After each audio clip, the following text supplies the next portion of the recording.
భగవన్మూర్తి నందికేశ్వరుడు.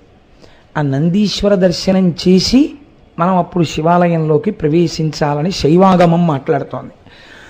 ఈ నందీశ్వరుని యొక్క ఆవిర్భావం ఏమి? సాధారణంగా దిండి ముండి అని ఇద్దరు ఉంటారు శివాలయంలో అయితే. విష్ణువాలయంలో అయితే జయ విజయ అని ఇద్దరు ఉంటారు. వీరు ద్వారపాలకులు.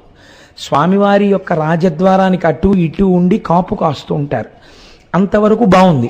విష్ణువాలయంలో అయితే గరుడాళ్వారు ఉంటారు, వారిని సేవిస్తారు, వారికి నమస్కరిస్తారు. కానీ గరుడాళ్వార్ అలా శ్రీ మహావిష్ణువుకి ఎదురుగుండానే ఉండాలని కానీ, లేకపోతే గరుడాళ్వారు ఎదురుగుండా లేనటువంటి విష్ణువాలయం ఉండకూడదని కానీ విష్ణు ఆగమంలో ఉన్నట్లుగా మనకు అనిపించదు. ఎందుచేతనంటే మనం అనేక వెంకటేశ్వర స్వామి వారి దేవాలయాలు చూస్తుంటాం, ధ్వజస్తంభంలోనే కింద గరుడు ఉంటూ ఉంటాడు.